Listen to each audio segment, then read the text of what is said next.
Trikampėliais tokiais. Vat užsinorėjau tokiu paprastu. Ir kaip čia gausis, bus matyti. Čia ateis ko gero į muziejų.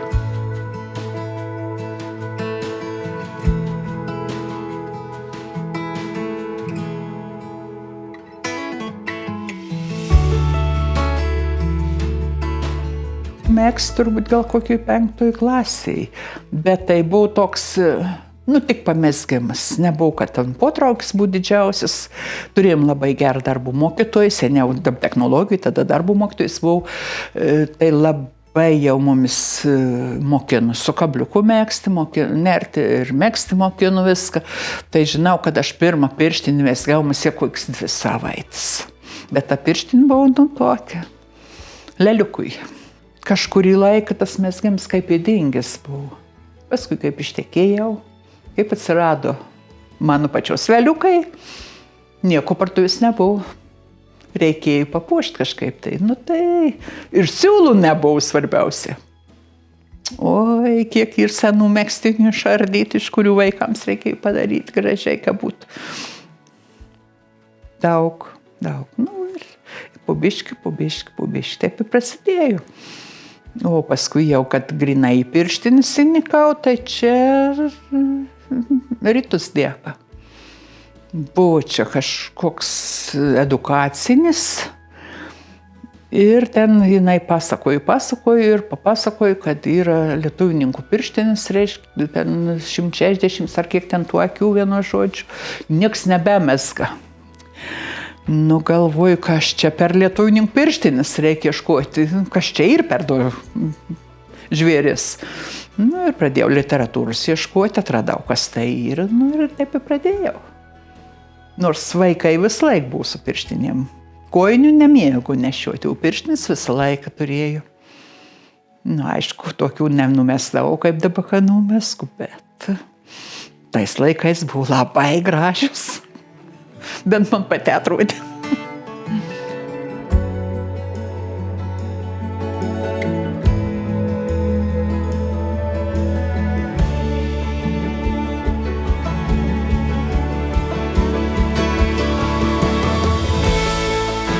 O šeimoje, aplinkoje nebuvo ar nemezgančių tokių žmonių? Su šeima taip. Tėvelio mamytė. Dar tėvelis nebuvo gimęs, išlydėjo vyrą į karą. Tėvelis gimė po to, kai vyras išlydėjo į karą po 2 mėnesių. Ir jinai užaugino 3 vaikučius. 3 vaikučius užaugino ausdama, verpdama, megzdama, nerdama. Buvo šitokį kietą mezgėjai, kad klebonams iš įvairių parapijų pirštinis užsakydavo pas ją numegzti. Tai turbūt buvo verta to. Ir jos darbų, aš buvau kokių dar mokyklų nejau, kad jinai mirė. Aš ją prisimenu dar truputėlį, bet jinai mirė, aš jos darbų neturiu išsaugojusi. Mamytė man taip pat verpė, audė, mezgė, siuvinėjo. Mamytės darbų irgi neturiu išsaugojusi.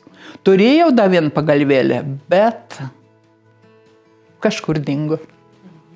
Nes mamytė, kai ištekėjo, buvo neseniai tėvelis pasistatęs namą. Nebuvo užuolaidų, seniau tų užuolaidų nebūdavo.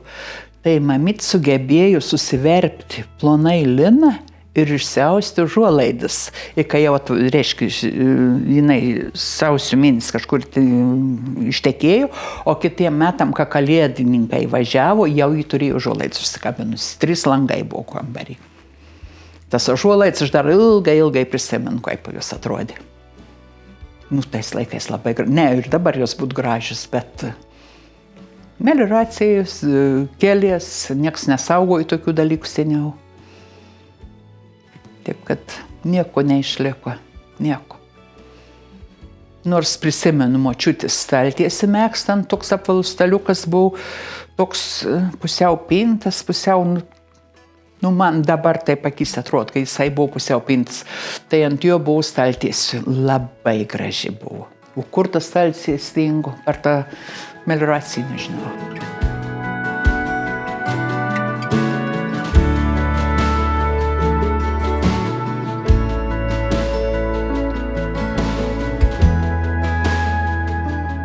Avytės turėjo, linus patys užsiaugino, patys susiverpė.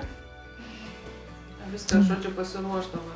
Jo, ir pasiruošdavo. Ir spalvos tai tos natūralios ir būdavo, ar ne pilka, ta vienokia pilka, kitokia gal? Kas sugebėjo nusidažė kitoks spalvą, aš pažiūrėjau, suknutį turėjau bombardavą. Kaip mama nudažė, aš nežinau, bet žinau, ką buvau bombardavą. Tai jinai buvo gordinė, bet taip sakydavom, bombardavą. Ir tai kažkaip nudažė, ar ten valdiškus tos dažus pirko, ar su kom nudažė, nežinau.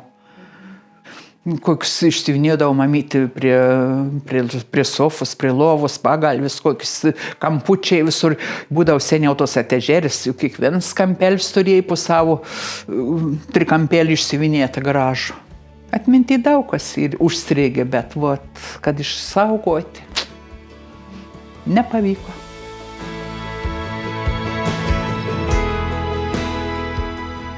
Dukra labai daug ką daro, bet sakiau, kol mama mezga, virbaliukus padedi.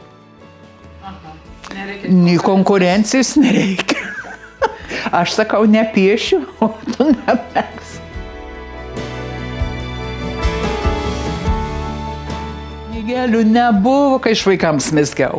Moteris buvo, tai moterį kartais būdavo koks iškarpėlis.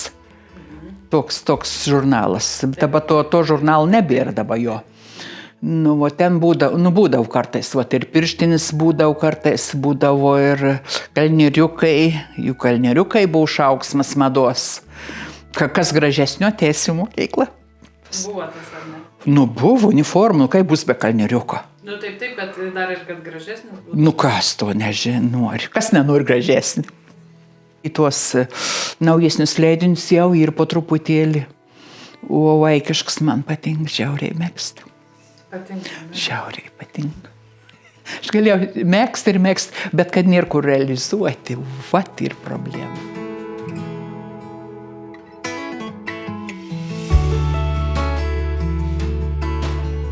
Turėjo būti Lietuvoje 100 metų. Mes 3 tokius madamos, per visas 3 madamas 200 metų mums buvo. Ir mes ruošėm bendrą parodą kultūrnamį. Ir sugalvojom šitaip. Joana kirpo, dukra, kirpo karpinius pagal regionus, o aš mezgiau pirštinaites pagal regionus. Ir tai reikėjo numegzti 25 pirštinaites.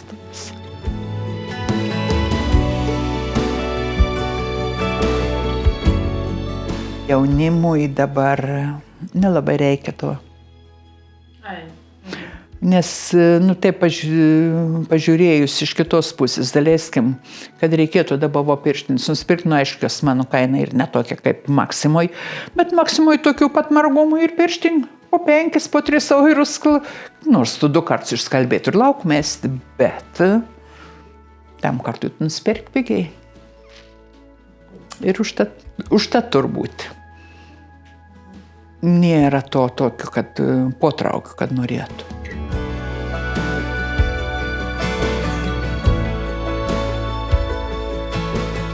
Mažos Lietuvos skiriasi tuom, kad kiekvienoj pirštiniai yra tokia juostelė, ta juostelė ir kitų raštų. Čia nežinau, čia ir dabar ant stalo mano tokių, čia man tai ir žinau, čia gal nėra padėtų tokių. Jo, būtinai turi juostelė būti, žemaičių gali nebūti. Gali būti, gali nebūti, o jau jų būtinai turi būti juostelė. Kitokių, smulkesnių kokių raščiukų. Visą pirštinį, pavyzdžiui, dažniausia būna, kad čia būna stambus raštas, o čia prieš tai ir ta juostelė smulkių raštelių. Būna su kutukais apačia. Būna paskiau tokia pinelė. Čia jau Klaipėdos kraštui daugiau būdinga, nes ta pinelė jau kiek teko matyti ir kitos parodose, už kitur, kur atvažiuoju, nėra jos. Kutukai jau irgi yra nuėję. Aha. O iš vaikystės, kai prisimena tas pirštinės, buvo kažkokie tradiciniai raštukai, ar taip tiksliai nėra įstrigę, ar ne? Tiesiog, kad kažkaip papuošta, nebuvo lygiau. Neatsimenu, tik atsimenu, kad mamytė numegztau toks, paltoks bus iki čia, o čia dar iki čia bus pirštinė. O kokia to raštų buvo, aš neatsimenu jau. Neatsimenu. Paskui jau, kad didesnį buvau, jau tokių, aš nežinau, o nebenešiojom, o nemadingos buvo, juk visur mados tos keičiasi.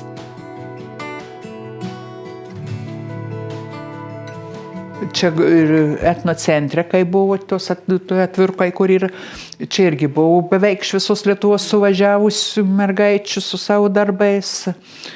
Ir iš Džiugų Sakmių irgi taip pat suvažiuoja iš daug kur. Ir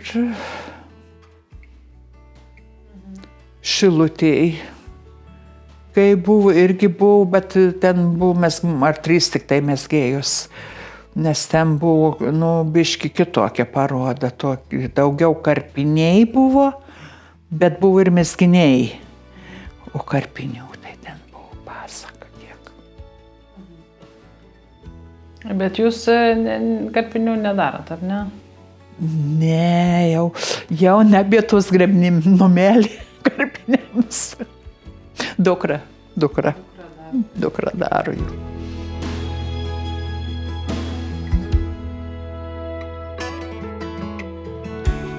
Suprantat, ta premija yra, nesvarbu, kokį jinai dydžiai, bet jinai tokia, kaip pasakyti, tokia kaip džiaugsmą duoda, reiškia, tu esi įvertintas. O ta popierėlė, popierėlis tai ir popierėlis. Ir dabar daleiskim, kai būna regioniniai tie aukso vainikai, pasišnekim su kita, iš kitų, kur yra. Pavyzdžiui, kur užėm ten 1, 2, 3 vietas, kiekvienas būn kitur apdovanojimas. Nesvarbu. Jis ar siūlų gauna kilogramą, ten pusę kilogramų, ar ten ką nors kitą, bet jis kažką gauna tokio, kad tas paskatinimas būt, kad nudžiugint nors tam kartui.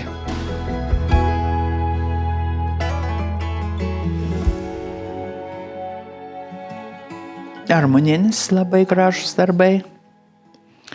Iš Šiaulių tokia Danilienė yra.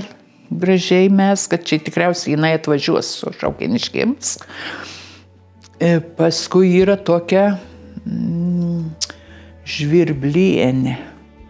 Utenoje ar Ukmergėje, kažkur ten gyvena, tiksliai nežinau, bet jinai, kai būdavo kojinių čempionatas, tai jinai buvo. Aš jos darbus sekiau visą laiką, bet aš jos gyvai nemačiau. Sakau, noriu, kontaktų, kai pasakė pavardį, sakau, žinau, jums jūsų darbus, aš žinau. Jinai mezga labai fainai. Jinai mezga 2 mezgimu, bet antroji pusė siūlų nėra.